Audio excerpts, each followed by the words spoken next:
Jake said to me while poking his head into my room. I laughed at his bed head, his light brown hair sticking up in all directions. Apparently, he just got up from bed. He ignored my laughter and threw me my phone. I caught it with no struggle.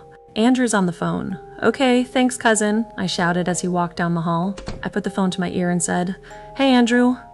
Hi, Jesse. Andrew replied out of breath. His tone sounded worried. What, Andrew? This is like the third time you called today. I know you miss me so much as my only beloved brother, but I'll have to say, you're becoming too overprotective. I'm fine. I'm definitely stronger now. Stop getting your panties in a twist and stop worrying about me. No, Jesse, that's not what I want to talk about, he growled seriously. My mouth snapped shut, knowing what he was about to say was serious. Is everything okay, Andrew? I asked, sitting up on my bed. Then, I heard a door shut on his end and hushed whispers. Andrew, what's going on? I asked again, this time screaming as the talking on his end became louder. Jesse, listen and listen carefully, he said. Now, he's gone to a quieter part of the room. Brian just got attacked and he's in critical condition. He wants you to be here. You're his best friend. Actually, we all need you here. So, I suggest you get packing and take the next flight down here. I stood up and paced around my room as soon as I heard his words. What? What happened, Andrew? I gasped, my voice started to quiver. This was all too much to digest. I couldn't help but imagine the worst case scenarios in my head. Is Brian okay? No, we are all not okay, Jesse. Andrew's voice trembled at the end. I clutched the phone tighter, unsure about what he was about to say. There was a moment of silence before Andrew let out a sob. Mom's dead. For a while, I couldn't even understand what he was saying. My brain was filled with blank and I couldn't find any word to respond to him. I could feel myself slipping into the same numb feeling I felt when my dad died a year earlier. All I could hear were the sounds of Andrew's choked sobs and a feminine voice soothing him. No, this can't be true. I just talked to my mother yesterday and she was better than ever. I enjoyed the sound of her tinkling laughter when I told her that Jake's cooking was a disaster. I enjoyed the lame joke that she shared. The sound of her voice alone was comforting. It made me feel as if I were home. Now she was gone. Jesse, we've just been attacked an hour ago. Mom, she took the bullet for me, Andrew continued to explain. I could tell he was trying to keep an even tone. The doctors told me it would be a miracle if she can survive this, so I'm assuming that she is. He couldn't finish his sentence. My heart dropped into my aching stomach. I'm sorry, Jesse. It's my fault again. It's my fault that led to Mom's death. I'm so... At the other end of the phone, I heard the slam of a door. A voice that sounded like Brian started to speak up. He said something to Andrew, but his volume was too low to hear for me. What? Andrew asked in shock. He choked and started to cry again. What? Are you lying to me? Brian's voice sounded clearer now as he responded to Andrew's questions. Andrew, I shouted into the phone, knitting my eyebrows together in worry. Andrew, what the hell is going on? I kept yelling his name into the phone, waiting for his response, but all I heard was the door slamming shut again and a different voice coming from the other end. Tears started to overflow in my eyes as I recognized the voice. Hey, Jesse, your brother went to go check on your mom, Brian said calmly as I began to cry. Calm down, Jesse. Brian, what's going on? Don't worry, Jesse. Your mom is fine. She's still alive. Trust me. Again, I couldn't find the right words to respond as my shoulders slumped and my eyes shut in relief. I began to smile and cry in happiness and appreciation that my mother was still alive. Andrew went to go check up on her. She made it. The doctor took the wolfsbane-laced bullet out just in time for her quick werewolf healing abilities to start working in her body. She's fine, Jesse. She's just sick and needs to be treated for a couple of weeks. Wolfsbane-laced bullet? I asked in shock, remembering the bullets that were found in the guns my dad had stored in his warehouse.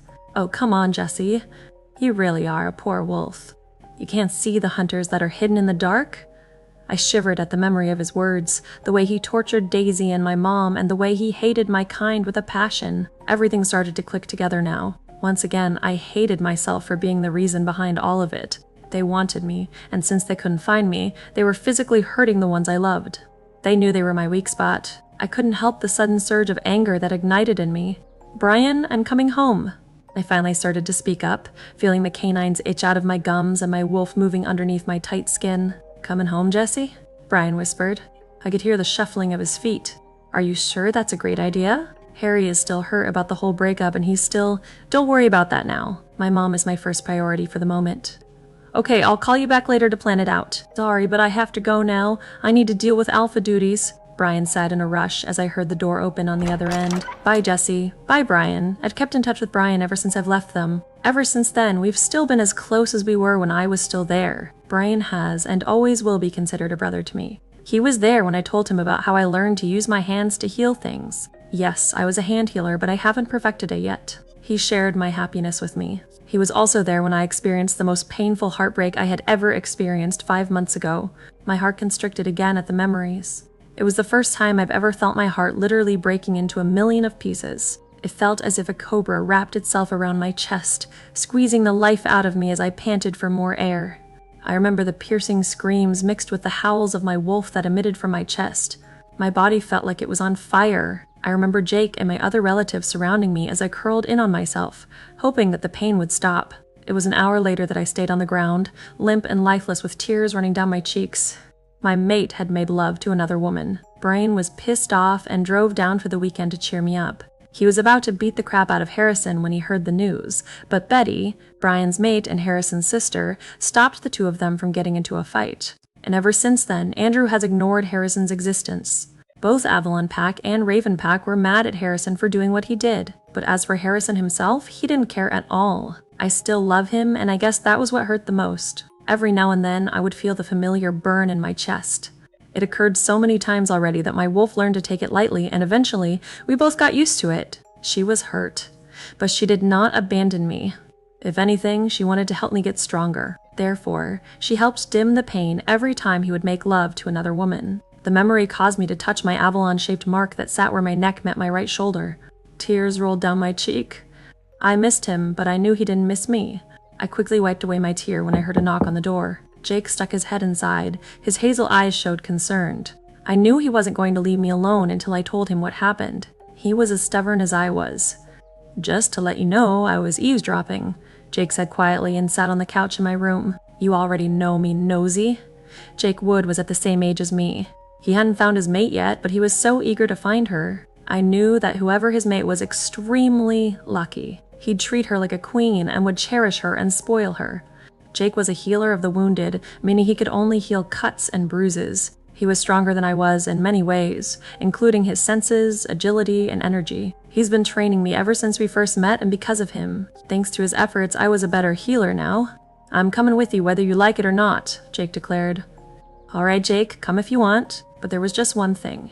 He's not too fond of healers. I guess you mean that crank whose name goes by." Jake paused, directing it towards Harrison. "I don't care what he thinks, Jesse.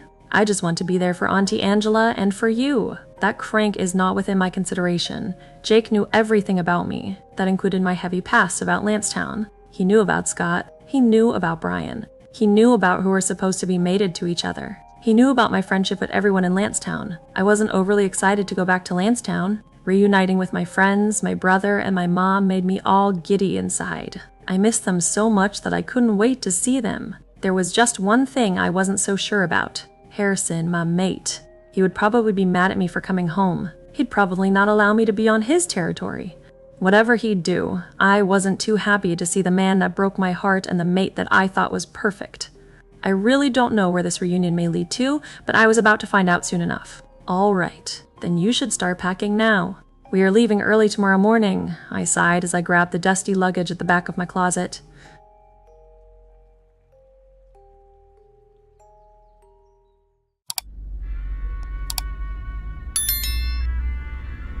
Sorry, but I completely forgot to ask. I'm such a bad friend. I spoke with sympathy on the phone. I can't believe I forgot that Andrew told me you were severely injured. I was distracted when he told me my mom was dead. Don't worry, Jesse. I'm fine. Just a few scratches and bruises here and there, Brian said. When I was on the phone with you, I was much better. My wolf is such a badass that it's helping me heal a lot faster. Where are you now? I grinned and felt the nervousness bubble in my stomach as I passed the old worn-out sign that read, "Welcome to Lancetown, home of the mythical forests." In faded white lettering, the wood was damp, green algae covering the legs. "I'd just crossed the border," I said joyfully. "Just hurry up and get over here, I need you." Brian whined. I heard a loud thump and Brian's grunt. I laughed, assuming it was Betty. Okay, babe, stop it. You know you're my one and only." "Oh, Brian, you are still the same as ever," I said as I laughed at them. "See you in 20 minutes. Bye. I finally made it back home, and all the emotions were bubbling to the surface. Jake laughed as he rolled down the windows, letting the cool air blow through our hair. I sniffed the familiar green leaves, and the scent of both the Avalon and Stone Pack mingled in the air. "I love the wind blowing through my hair," Jake screamed, catching the attention of a few people as we drove by local restaurants and small stores. "Hey, Jake, please slow down with my car or you may crash it. You know how much I love my Pegasus," I scolded as he turned sharply. I gripped onto the black leather-clad seats as he sharply turned another turn. "Pegasus aren't all that," Jake shrugged. "Just slow down, okay? We don't have to rush to get there, you know," I said, but that was actually a lie. Don't get me wrong, I was so excited to see my friends and family. I wanted to squeeze the living daylights out of them. I also wanted to hug my mom, to feel the comfort of her slender fingers playing with my long brown hair. I wanted to see for myself that my mother and my best friend were all right. Then there was the other thing that made me want to stall this trip back home. Harrison White. White! How would he react with my return? Did he even know I was coming back? What if he didn't love me anymore, or he wholly dismisses the fact that we're even mates? What if he has married somebody else and had his babies with her? The thought clenched my heart. "No, that's not possible," my wolf said. "Don't think like that." He'd never go that far. Jake sensed the worry in my voice and he looked at me. I'm pretty sure that he could see the conflict swimming in my green eyes. He sighed, slowing down until we were just cruising. "Jesse, you have to face him eventually," Jake said as he clenched the steering wheel so his knuckles were white. I'm surprised the wheel didn't crush under the pressure being applied to it. I personally can't wait to see his face with bruises on it. "Jake, I really appreciated that you're looking over me like a normal cousin would do, but please don't cause any trouble with him." I fiddled with the loose thread on my white sweater. "We ain't here for him. We are here for my mom and Brian. I just can't stand what he did that to you. A mate is a precious gift, and he's lucky he even found his own," Jake said, envy dripping from his voice. "Promise me you won't cause any trouble?" I pleaded again. "All right, I won't, Jesse," he huffed. "You'll find your mate soon," I smiled, "and she'd be lucky to have you."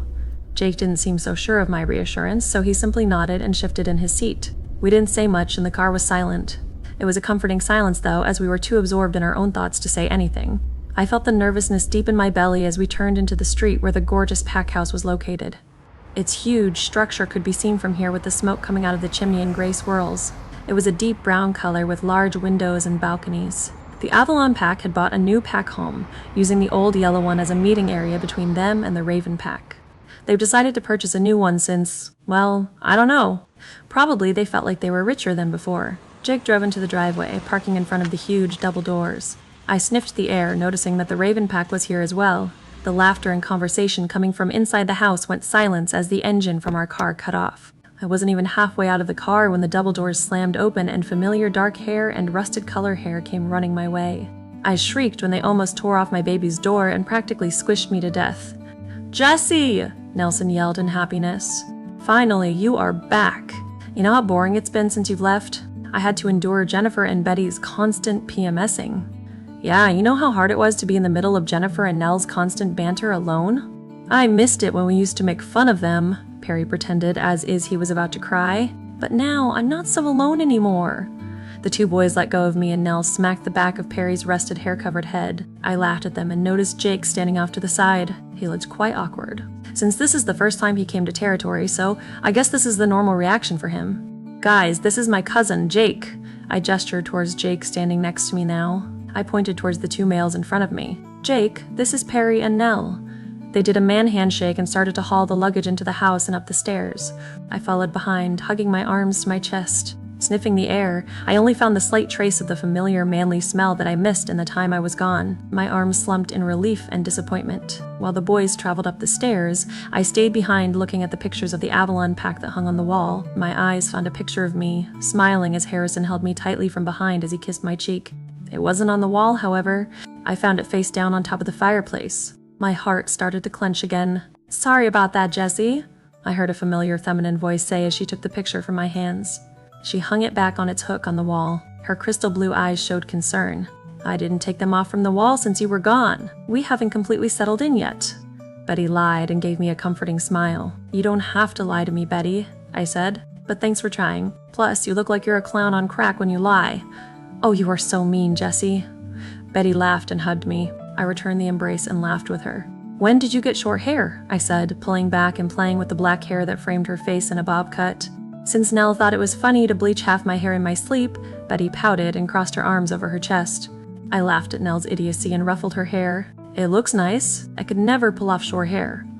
Right when I was done saying that, I heard a warrior battle cry. I looked up at the second level, startled, and saw Brian climbing over the banister about to jump on top of me. Before he could crush me, I quickly moved out of the way with my werewolf ability and watched as he landed on his face, groaning. Betty rolled her eyes and helped him up. "How many times do I have to tell you to stop getting yourself hurt? You're still recovering. Gosh, she's gotten super fast." Brian slowly got up, smoothing out his shirt. "Well done, Jesse." I couldn't respond as I gasped in shock at the bruises on his face. His bare arm was covered in gauze, blood clearly visible. My hands trembled at the sight of Brian. I've never seen him so wounded and injured. I was sure my face paled as tears welled up in my eyes at my wounded best friend. "Brian," I whispered, coming closer and touching a bruise on his face lightly. "What happened? I don't want to kill the welcome home vibe, so you'll just have to wait for the meeting tomorrow to find out what happened." Brian shrugged it off like it was nothing. He opened his arms and crushed me into his chest. I was momentarily out of breath when I hugged him back. "I'm glad you're okay," I said, letting go of him and noticing the small smile on Betty's lips. She was happy that her mate reunited with his best friend. "Of course I'm okay. Nothing could take me down," Brian hollered. I rolled my eyes at his cockiness. "Yeah, right," Betty snorted. "I've taken you down before." "That's right, baby," Brian continued, putting his arm around her shoulders and nuzzling her neck. "You could take me down anytime." "Okay, my eyes are burning," I screamed, covering my eyes with my hands. The couple laughed and settled for just holding hands. I looked down at their linked hands, feeling envious towards their perfect relationship. My wolf howled, and I had to remind her it was my fault that we weren't exactly happy right now. I heard Perry, Jake, and Nell come down the stairs as they talked about the training Jake does on a daily basis. Perry whistled at the amount of work healers put into their training. Nell looked intimidated, but still praised the hard work and dedication that Jake does. "At least Jennifer is not around, or else you'd feel like you were watching porn," Brian groaned. "I swear, Nell and Jennifer have the worst case of public display of affection in the whole nation." I poked my tongue out in disgust as Nell turned the color of a ripe tomato. "Where is Jennifer?"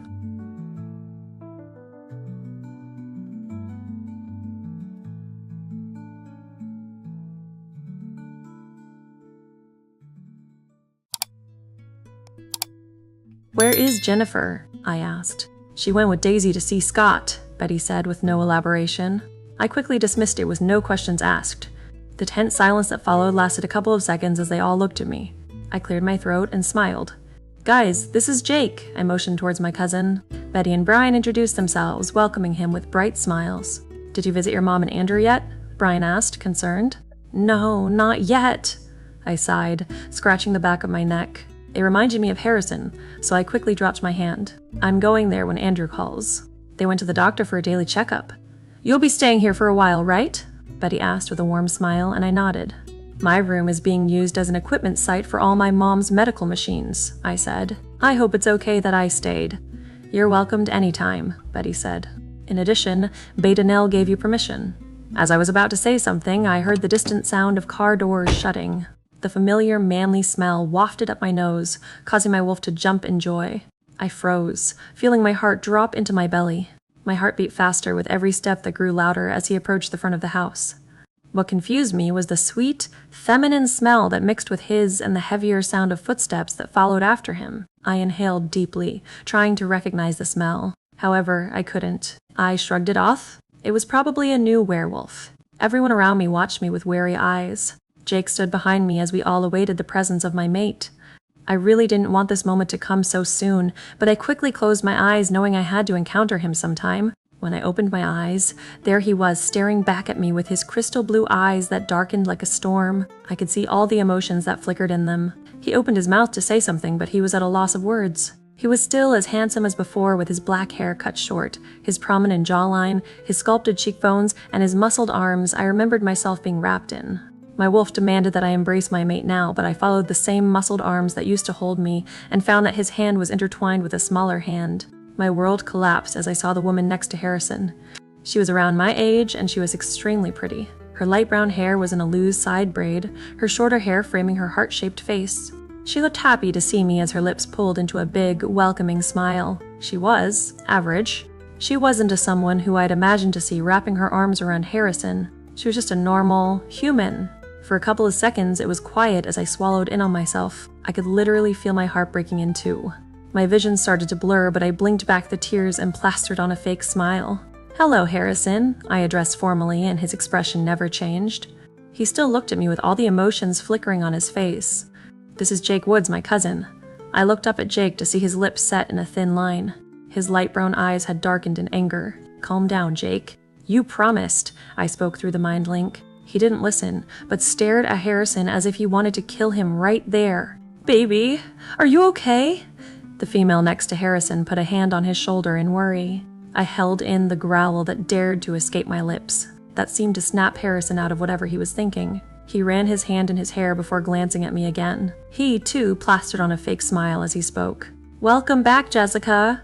I cringed when he said my full name. His smooth and deep voice brought back memories of when he used to tease me, tell me stories, and whisper adoring words in my ear. I shook it off. "Jake, welcome to Lansdowne." Jake shifted his weight, but didn't say anything. "Ah," Harrison continued, still wearing that fake smile. "This is Sarah Price, my girlfriend. Nice to meet you," I forced out. "I'll see you guys at dinner. I'm going to go, unpack my stuff. Do you need help?" Betty asked, her voice soothing. I didn't dare look at anyone else in the room, afraid that if I met their sympathetic eyes, I would burst. No? Thank you." Walking past Harrison and into the corridor where the stairs were located, I felt the tears roll down my face and heard the whimper of my wolf. She cried too. Even if I sat as far away as possible, I was still aware of his every movement. Usually, I would bathe in his manly smell that engulfed me for the past 2 hours. I would bury myself in my favorite scent, content and happy. However, it felt suffocating when I reminded myself that we weren't together anymore or he didn't want me. Harrison was quiet, occasionally looking in my direction. My wolf would purr every time he secretly glanced at us. Us! My hands itched to wipe the food that smeared on the corner of his mouth. Whenever I was aware that Sarah entwined her hands with his own, I had to stop the growl that wanted to escape from my lips. "Jesse," Perry groaned, smacking his forehead with his hand. "Please tell them to stop." I laughed when he motioned towards a bickering Jennifer and Nell. They sat across each other, leaning forward in the heat of the moment. Jake, who sat next to Nell, stared at them with wide eyes. "Listen to me, Nelson Cooper," Jennifer scolded angrily, her face turning red. "Only if you promise to talk dirty, babe," Nell winked, crossing his arms over his chest. His gray eyes danced with amusement while Jennifer's green eyes glared at him. Jennifer twirled a piece of her long blonde hair before biting her lip suggestively. She looked down at Nell's lips. Slowly dragging her gaze to look straight into his eyes, she smiled seductively. I held back my laughter when Nell's eyes widened before darkening. "Why don't we?" Jennifer said sweetly before someone interrupted her again. "Oh gosh!" Perry cried, gripping his hair with both his hands. "Please, not again." However, the couple ignored his comment. "Why don't we go to your room?" Jennifer said suggestively before her voice went harsh. "So that way I could suffocate you with all your pillows." "Oh, come on." Nell leaned back, still smiling at Jennifer. "You know you love me." "Shut up, lover boy," Jennifer said before returning her gaze towards me. "Where's Betty and Brian? They sure are taking long with the dessert." In that precise moment, we heard glass shattering inside the kitchen. We all laughed when Brian yelled, "Ouch!" "Gosh, Betty, it was an accident. That was my favorite glass bowl," Betty retorted. "Because you are so vertically challenged, you ruined it. Are you calling me clumsy?" My eyes landed on Daisy, Harrison, and Sarah. Daisy and Harrison were deep in conversation, probably discussing about Scott's well-being. Sarah stared down at her porcelain plate, playing with her food. "Jesse," Jennifer whispered so only I could hear. "I'm sorry about what happened." "You didn't do anything, Jennifer," I said, smiling at her. "It's fine. If he's happy, then I'm happy for him." "Harrison obviously doesn't see what a great girl he was blessed with," Jennifer said angrily. "He doesn't deserve you at all. Jennifer, I wanted the breakup. Not him, so he's not at fault. But still, he doesn't need to be gallivanting with other girls when he found his mate, does he?" I stayed quiet for several seconds before voicing the question that has been haunting my mind for a while. "Does she know about us?" Jennifer shook her head. "I think it's better that way," she whispered. She looked over my head, her eyes widening slightly. "Oh no." I looked back to see Sarah coming towards us. She sat in Betty's chair, which was next to me, with a friendly smile on her face. "Hi, guys," she said.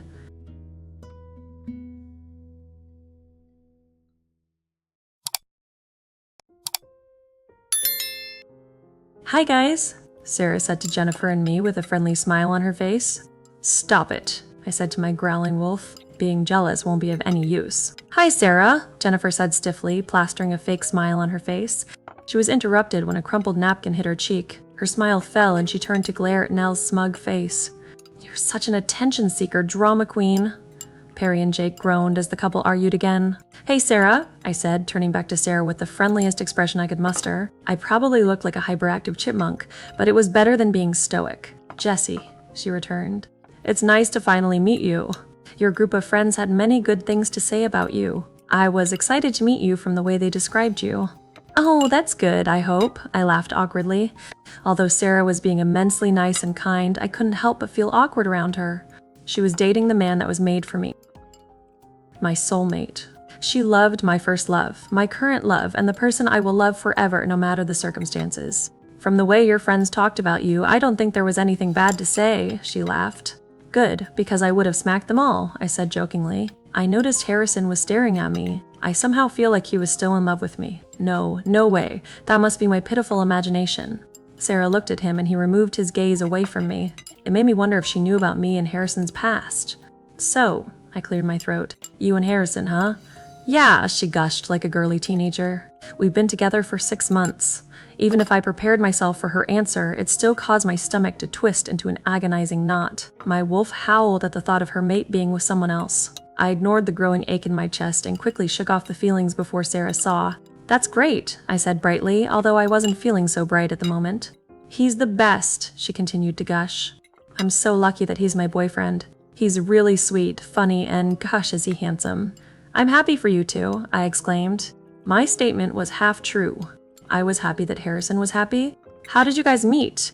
As cliche as it sounds, I was walking to the store when I bumped into him. From there, our journey started.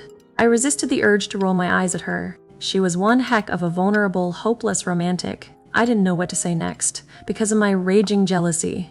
I wasn't going to lie and say I wasn't jealous. I also wasn't going to lie and say Sarah really wasn't a friendly girl just because I envied her relationship with my soulmate. The hard truth was, Harrison had found a girl worth keeping. "The dessert is finally ready," Betty sang, saving me from responding to Sarah. "Sorry it took so long. Brian here was no help at all." "I did mostly everything," he cried, following behind her. He held a huge cake in his hands, and I resisted the urge to attack it. They knew how much I loved carrot cake, and there it was, glorious on the porcelain platter. "I iced it," I piped out the letter, "and I even baked it. Sorry, dear, but you are one horrible cook." Anyways, Betty digressed, straying away from her embarrassment. "We made Jesse's favorite cake to welcome Jesse and Jake." "You guys are too kind," I said, shooting appreciative smiles towards Betty and Brian. I looked at everyone, including Harrison, in the eyes with gratitude. "Thank you for welcoming me back and being friendly towards my cousin, although he is a little slow." "Hey," Jake warned. "I've missed you guys a whole lot, and I'm glad that I'm here right now. You guys have been amazing friends. Actually, you all are like my family, and you will always be my family," I said honestly, while everyone at the table awed. "Hey, is this the end of this world?" Brian asked jokingly. "I've never seen Jesse be so nice."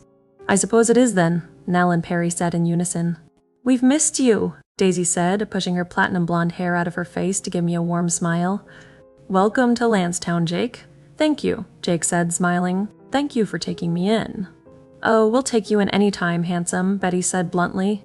"I agree," Jennifer giggled. I laughed when Jake blushed and shot me a frightened look when Brian and Nell growled. "Oh, relax," Jennifer and Betty said simultaneously, laughing and giving each other a high five. "Welcome back, Jesse," everyone said while Daisy, Jennifer, and Betty hugged me. "The Fabulous Four are reunited," Betty cried. "This is way too sentimental for my taste," I joked bitterly.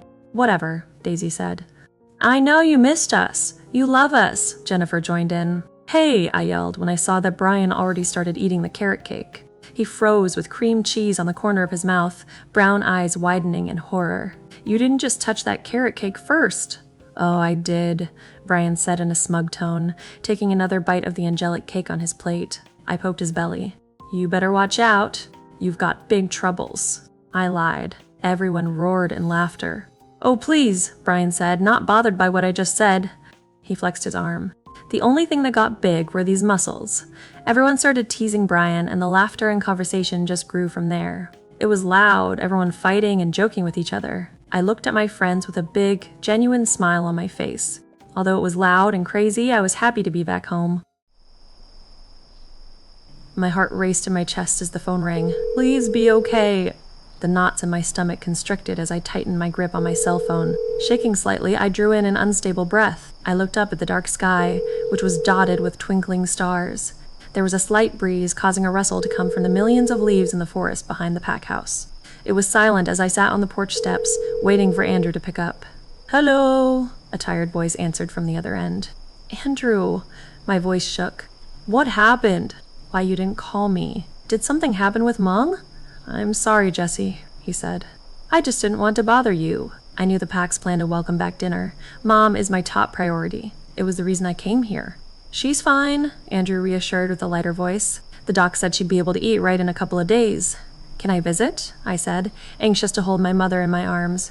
Sure, you may even come over now, but she's sleeping, Andrew said. Oh, I said, slightly disappointed. I think I'll just come over tomorrow after the meeting. She's resting. I don't want to bother her. She needs to get some rest. Okay, then I'm going over there to come see you, Andrew said. I heard the jingling of keys. He yawned. I'm so sorry that I wasn't there to welcome you home. Andrew, just get some sleep. I'll come tomorrow. Don't worry. I would rather you take care of Mom than welcome me home. Are you sure? Of course, I smiled, even if he couldn't see me. Just so you know, I'm smiling right now.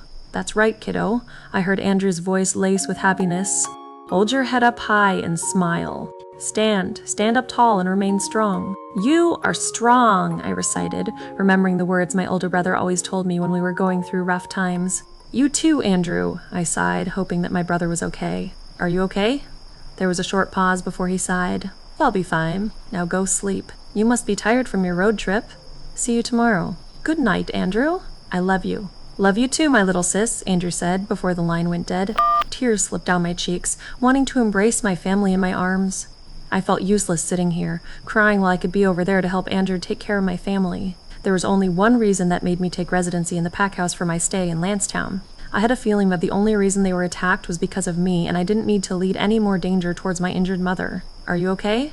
I heard a familiar voice say. I closed my eyes, my chest clenching at the soothing male voice. Although I hated that he had to see me like this, a shiver went down my spine. I got up from my seat on the porch steps and turned to face Harrison. His crystal blue eyes still held a lot of emotion. He slightly flinched when a traitor tear rolled down my cheek. I'm fine, I said distantly, walking around him to go back into the house. Jess, he whispered. The pain in my chest grew, hearing him use the nickname he gave me. I closed my eyes once again, walking towards the door as if I've never heard him. Jess, he said with concern. I froze when I felt his hand on my arm, causing the familiar warmth and tingles to spread all throughout my body. My wolf howled, wanting to be closer to her mate. I refused to turn around to face him. I felt the tears rolled down my cheeks some more. There were a lot of emotions surfacing now that I just talked to my brother, and Harrison finally wanted to talk to me after 14 months. Yes? I whispered. My voice quavered and I cursed myself for being so weak. Can we talk? He asked after a short silence. He dropped his hand. I felt his eyes burning holes in my back. What do you want to talk about? We need to talk, or I think we should talk about where we... Harrison sighed. Can we talk about us? There's nothing to talk about. I'm fine with you hanging out with your little lover. I shrugged. Even if my back was facing him, I felt him flinch. We need to talk about us, and I know you're probably wondering about Sarah, Harrison said, his voice trembling. Harry, there's nothing to talk about, okay? It's my fault that we're not together anymore. I'm happy for you and Sarah. You deserve to be happy. I didn't give him time to answer as I opened the back door and entered the house. Once again, I walked away from Harrison with tears in my eyes.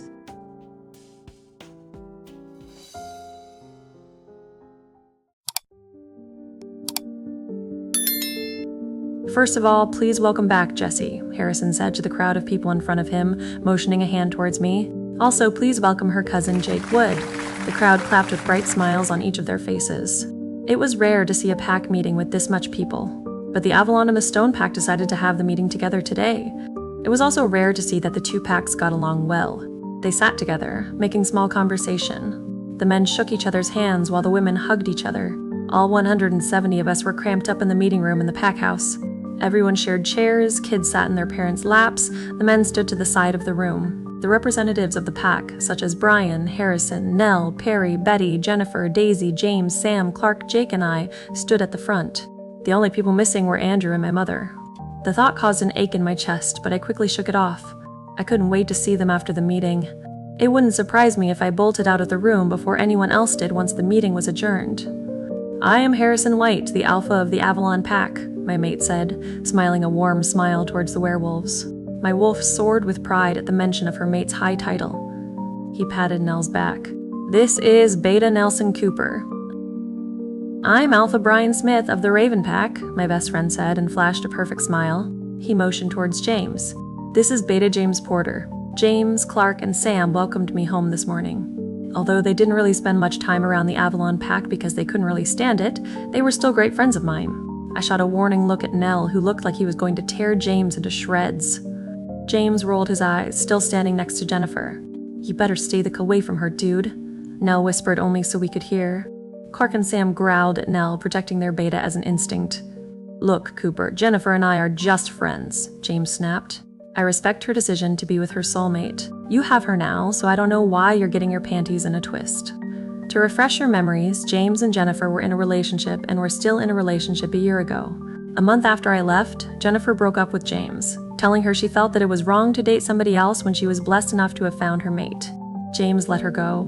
2 months after that, Nell and Jennifer started their relationship. The alphas shot a warning look towards their betas, obviously telling them through the mind link that they needed to stop being immature in front of all of these pack members. After I left, I tried my best to hide what I was feeling and all my thoughts from Harrison and the Avalon Pack.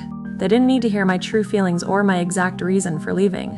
"It's good to see all of you here," Brian continued. "We are extremely proud to be the alphas of such a dedicated pack. I'm pretty sure you are aware of why we called a meeting." There were a few slow nods, a blanket of fear and concern covering the people in front of us. "So, Alpha Harrison will explain further." Harrison cleared his throat before saying, "A few days ago, we were attacked by hunters in the forest with weapons laced with wolfsbane. From our discovery, they were customized guns, spears, and arrows to take down werewolves." There were a few gasps, including my own. The pit of my stomach began to hurt from all the tension and the fear that started to build. "No worries, there are no signs of hunters so far. They do not know where we live or where we walk. They just caught us while we were taking the special training that the representatives receive. Luckily, nobody was killed in this attack. We managed to take down the hunters. However, 2 people were severely injured. Please give a round of applause for the bravery of Brian Smith, who took a knife for his mate, Betty White," Harrison said with gratitude. I clapped along with the crowd, proud that Brian had done that to protect Betty. And to Angela Wood, who unfortunately couldn't make it today because of her condition. She took the bullet for her son, Andrew Turner. We are unbelievably lucky to have not lost such a brave woman. I felt the tears build up in my eyes, but I didn't dare let it fall. I smiled with the relief that my mother had made it, and clapped proudly with the crowd. "Are you okay?" Jake said through the mind link. With healers, it was impossible to block out each other. Healers were supposed to work together, and it was forbidden to deny each other. "Yes, Jake. I'm just happy that my mom is okay. She's from Wood's family," Jake said, causing me to smile even bigger. "That's my Aunt Angela. However, we are still in danger," Harrison continued bluntly. It was an alpha's duty not to lie to their pack. "We got a lead on rogues helping these hunters take down both our packs." "It is true. Rogues and hunters have teamed up." My mouth dropped open and there were loud gasps. The whole room started talking hysterically. Before it could get any crazier, Brian and Harrison said, "Quiet down." The whole room fell silent in a second. Jake and I were shocked, having to hear this for the first time. The other representatives kept a straight face, but I could tell they were as scared as everyone in this room was. "Why?" I blurted out before thinking twice, causing everyone to look at us. I was genuinely curious. I held my head high, looking Harrison square in the eyes. "What are their intentions?" It took a couple of seconds for Harrison to answer. He looked me straight in the eyes and then back at everyone in front of him. "We have something that the hunters are after, but never in a million years will I give it to them." In a second, the room was in complete chaos. "What?" a guy with graying hair yelled. "This is just ridiculous," a woman cried, clutching her 3-year-old son to her. "You would put your packs in danger because you refused to give something up?" Another woman yelled. "Enough." Brian's voice roared throughout the crowd. It shook the windows, causing a silence to fall upon the room. Everyone looked down, ashamed and scared. I, too, shrunk back a bit from the authority in his voice. "It is too valuable to be given up." What could it possibly be? Jake said beside me, shock written across his features. I'm afraid that is confidential, Harrison replied. This meeting is adjourned. Please leave without drawing attention towards our pack house. In an hour and a half, the conference room was emptied out and everyone had left. Clark, James, and Sam had left. We all slumped down in the couches in the living area, deep in thought. What do the hunters want? I brought myself to ask my friends. I have no idea, Perry replied. Only the alphas know. At that moment, Brian and Harrison came out of the conference room. They looked exhausted and stressed. Betty stood up from her seat, hugging Brian to calm him down. Harrison walked towards the hallway that led to the front door. He was probably going for a run to let off some steam. Jake, are you ready to go? I asked, getting up from my seat. I really wanted to see my family. Jake nodded, following me to the front door. That was intense, Jake said. Tell me about it. Are you ready to see your mom? I can't wait to see her. I missed her so much. I can't wait to hear her compliments. I know what she's going to say already. She's going to thank me for being the doting cousin, and she's going to say I'm immensely handsome, Jake joked. I elbowed him in the ribs and laughed. You should better watch out. Once she found out what you said, she won't be complimenting you anymore, I said. I'm kidding, Jake said, throwing his arm around my shoulder. I miss Aunt Angela and I really want to see her after the attack, I said bluntly. Just say it, Jake. Avoiding it wouldn't change the truth. I'm sore. He went silent when we saw the scene in front of us. I froze, feeling the familiar ache in my chest. Only this time, it was 10 times worse. I've always felt it when he kissed another girl, or the one time he made love to another girl. It was completely different when you saw it. It confirmed that whatever you were feeling was true. Harrison's back was faced towards us, and Sarah was on the other side of the door. She smiled, before reaching up on her tiptoes to peck Harrison on his lips. Although it was only a millisecond, my heart shattered and it felt like a cobra wrapped itself around my chest. I bit my lip, refusing to let the growl that threatened to escape. My wolf was outraged. Jake looked angry as he pulled me closer to his chest and pushed towards the door. Excuse me, he said, rudely shoving past Harrison. He put me in the passenger seat of my Pegasus and he climbed into the driver's seat. He drove out of there as fast as possible. However, I didn't miss the hurt look that crossed Harrison's features when he looked at me. After a couple of Jake's concerned glances, I said, I'm fine, Jake. I don't believe you. You're so honest with everything else except yourself. I flinched, looking at him. I could tell he was angry by the way he clutched the steering wheel tightly, causing his knuckles to turn white. He's an asshole, he continued. Forget it, Jake, I said, trying to change the subject. No, Jesse. You shouldn't try to run away from your problems with Harrison, he cried stubbornly. I'm not running away, Jake, I snapped. If I were running away, I wouldn't have come here in the first place. And that also brings us back to why we came here in the first place. I came here for my mom, not Harrison. We arrived at my house in no time, the mini mansion looming over us. Jake and I sat there for a couple of seconds. Looking at me, he said, You're right. I'm sorry. Jake, you're just being a good cousin, I smiled. So thank you for looking after me. Always, Jesse, Jake said. Now let's get inside so Aunt Angela could compliment me.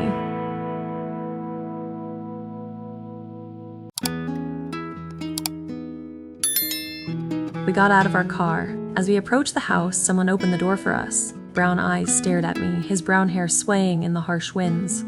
His smile graced his handsome face before he engulfed me in his muscular arms. Andrew! I screamed, hugging him tighter. I felt a few tears of happiness escape. I've missed you so much. My little sister, he said, pulling back from me to look at me. You've got some toned arms. Did this guy? Andrew stopped to slap Jake's head. Work you too hard? She was a weakling, Jake said, putting Andrew in a headlock once Andrew let go of me. She couldn't even lift a hollow block. Hey, I snapped. Stop exaggerating. Boys, a feminine voice laughed. They think all girls are weaklings. Amanda! I shouted out her name, almost tackling the petite blonde-haired woman to the ground. Amanda and I had definitely gotten closer when Andrew and her came to visit me 6 months ago. We went shopping, sharing similar thoughts and our sarcasm towards Andrew. She was like my older sister, which she was. To be precise, she was my older sister-in-law. Yes, she was human, and yes, she was mates with my older brother. Jesse, you're going to kill me, she choked. I let go of her slightly before saying, Right, you're human. Who taught you to be so cocky? Was it Jake? Amanda gasped, casting a teasing glare at Jake. Why does everybody blame me? Jake pretended as if he was crying. Because you're so dumb, Jake. All 3 of us said in unison, obviously used to saying this one statement to him. "You guys are all mean. I hate you all," Jake said, crossing his arms over his chest like a 5-year-old. "Anyways, Amanda is making food since Aunt Kara is on a trip around the world," Andrew said. "I'll take you to see Mom." My heart was pounding hard with every step we took towards her room. I flinched when I heard a strangled cough. Andrew put his hand on my shoulder, trying to comfort me. The tears spilled out all at once when Andrew opened the door, causing my heart to break. My mother lay in her bed, looking at us tiredly. Every blink was longer than it was supposed to be. Her translucent skin had sheen of sweat, although the room was cold. Her dry lips turned up in a smile as she looked at us. "Jesse, my baby," she said hoarsely. "Why are you crying? Come here and give me a hug." I came over to her, hugging her softly. Her arms shook as she lifted them slowly to go around neck. "Mom, I'm just so happy to see you." Luckily, there were no wounds on her face because that would have hurt me even more. I did not dare remove the blanket around her, because if I did, I would have seen the gauze wrapped around the area she was shot. "I missed you so much, Jesse," my mom said, smiling. "Hey, Auntie," Jake said happily, coming to give my mom a quick peck on the cheek. "Oh, Jake, you're so handsome," my mom said, patting his cheek. "Thanks for taking care of Jesse." I rolled my eyes as Jake flashed me a knowing smirk. "You're welcome. Anything for my family." "Have you found your mate yet?" my mom asked, knowing of Jake's conquest to find his mate. "No," Jake said darkly before joking around. "I don't think anybody could handle this much strength and hotness." "Better watch it, boy," my mom laughed tiredly. "Even if I'm weak, I could take you down. Why don't we let Jesse and my mom have a little alone time right now?" Andrew said, smiling at the 2 of us. "So, how are you?" I asked Mom after they have left us. "I'm fine, Jesse." "Mom," I said, fresh tears welling up in my eyes. "I'm sorry it wasn't there. I feel like it's my fault that you guys got attacked. I'm so sorry. You almost died because of me. I am the reason for all this. Nonsense, Jesse," my mom scolded. "Stop blaming yourself for things that you had no intentions doing. It's the truth. Give me proof that it is then." When I stayed quiet, my mom continued. "Jesse, you always blame yourself. You always tire yourself. None of this is your fault. Stop it. I got shot because I was protecting my children, and I would rather die than let my children die." "I love you, Mom," I cried, laying next to her in her queen-sized bed. "Stop crying," my mom said. "How about you? Are you okay?" "I'm fine," I said, clueless. Why would she ask that question when I was clearly healthy and unhurt? "I heard about Harrison, honey," my mom whispered. My heart constricted and my tears started falling even harder. Here, with my mom, it was hard to pretend I was okay with it. She would read the lie. "I don't even know," I blurted before I could stop myself. I was the one who broke up with him, but I didn't break up with him because I didn't love him anymore. I broke up with him because I didn't want him to get tangled up with my own problems for being a healer. It hurts me to know he loves another girl. It hurts me to know that he's happy without me. It hurts me to know he's kissing and hugging somebody else. I'm pretending that I'm fine, but I'm far from it. It went quiet for a moment before my mother said, "Oh, honey, I'm so sorry. Just remember one thing." "What is it?" "Love is always going to find ways to kill people. That's the test. It's the test to see that 2 people will still love each other despite their challenges." While everybody was doing something productive and fun, I sat outside on the porch steps. I'm not usually one to wallow in self-pity, but here I was being a Debbie Downer. It angered me that I was being so weak and vulnerable, doubting everything in life and being such a pessimist. Despite my resistance to talk about Harrison, it did help beneficially. It made me open my eyes to the fact that I wasn't completely at fault for my heartbreak at this moment. It took my mother to realize what everybody had been telling me. He didn't have to get into a relationship just because I wanted a little break. We were soulmates for crying aloud. I missed him. I missed his warm hugs. I missed our passionate kisses. I missed his teasing and his joking. I missed snuggling up next to him. I missed the sparks that flew whenever we touched. I missed his laugh. I missed his arrogant smirk. I missed everything about him. What happened to us? That's right. I ended it. My hands itched to run through his perry black hair, which he still wore short. I wanted to stare into his blue eyes forever, knowing that nobody else in the entire universe would feel the way I did when I stared into them. I wanted to kiss his soft lips, anticipating the tingles that would erupt throughout my body in the next few milliseconds. He was an addiction, like my own drug, like my own coffee flavor, and you all know how much I love coffee. Ugh, I am such a hopeless romantic. "You just love him," my wolf teased me. "You have got to be kidding me. You have to use that right now? Seriously? Thanks for bringing me down memory lane," I snapped, remembering the first time that Harrison told me he loved me. Although it should have pained me, I couldn't help the silly smile that crept its way onto my face. "He still loves you too," she whispered. My heart thudded against my chest before I laughed at her. "You don't believe me? He has a girlfriend, and to think I was the hopeless romantic. You're even worse." "Growl! You're so girly. Couldn't you just growl instead of actually saying it? That's like saying OMG instead of saying oh my gosh. I'm telling you, he still loves you." Right, that would be the day Paula Deen stops clogging her arteries with butter. "You're such a pessimist, and you're a nosy gossip girl. Shut up. You're the one that's a female dog, literally. Can you just make up with him? I miss my big dog." "Ew, that's what you call Harrison's wolf?" I scrunched up my nose before I sighed sadly. I miss him too. I swear, it's like I could smell him right now. His manly scent wafted up my nose, causing my wolf to purr in delight. I inhaled, drinking it up. My eyes rolled back in contentment and I moaned softly. "That's my favorite sound of all time," an amused voice joked.